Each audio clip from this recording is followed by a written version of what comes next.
A financial advice columnist recently went viral for her personal story titled, "The Day I Put $50,000 in a Shoebox and Handed It to a Stranger." New York Magazine's Charlotte Cowles recounts how she got a call from crooks spinning an elaborate scam that she totally fell for. Yeah, and it really was quite elaborate. She says that it started with a caller posing as an Amazon employee who convinced her that she was a victim of identity fraud. And then she spoke to someone pretending to be from the Federal Trade Commission, followed by a person claiming to be a CIA investigator who got her to withdraw the $50,000 that she had in her savings account and then hand it over for safekeeping.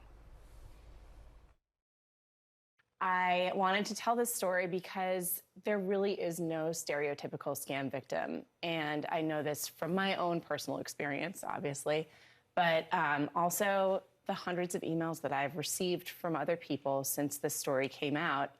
Other financial professionals, they're doctors, they're lawyers, they're government employees.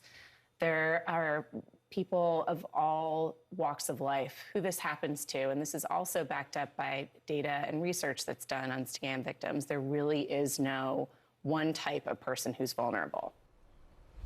Well, this story certainly has people talking. So we're going to talk about it now with financial therapist Lindsay Bryan-Podvin. Lindsay, what did you think when you heard Charlotte's story? She is, after all, a financial advice columnist, a pretty savvy person by all accounts, and yet she fell for this scam.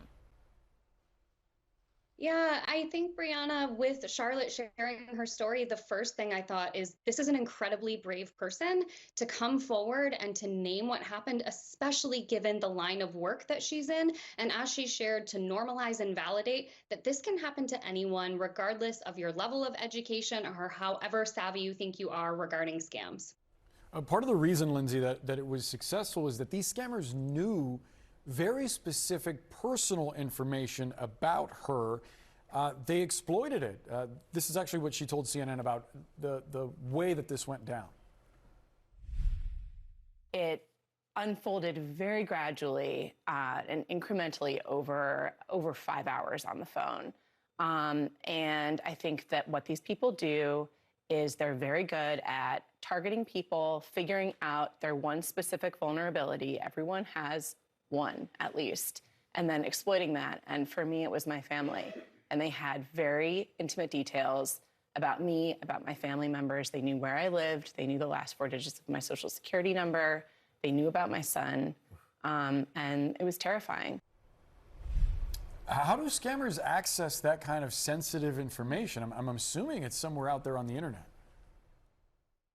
It is somewhere out on the internet, Boris. A lot of this information is available about most of us, but what she's specifically talking about regarding her social security number, not as much the name of her child or her address, is often sold on the dark web, which sounds like it's something out of a sci-fi movie, but these scammers are incredibly adept at finding this information and using it to leverage a person and make them much more vulnerable than they might be, right? They're triggering their nervous system, they're triggering their fight or flight, and they're pressing on their tender pain points that make them more susceptible to this.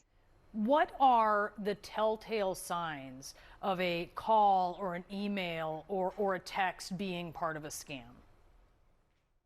Well, I think that's exactly it, Brianna, is we have to be really cognizant that there are no one red flag or one group of red flags that happen in all of these cases.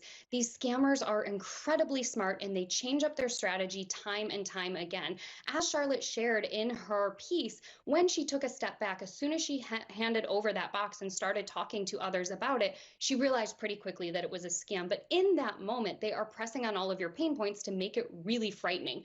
Now, in hindsight, she said some of the things that were red flags were things like high-level government agencies calling me. Other red flags were things like checking with my credit bureau, checking with my bank, and saying, like, there actually wasn't an identity theft. Actually, nobody had opened cards in your name. So there were some red flags that she saw in retrospect, but in the moment, it can be really frightening. Yeah, no question about that. Lindsay Bryan-Podvin, thanks so much for the time. Thank you so much for having me. Of course.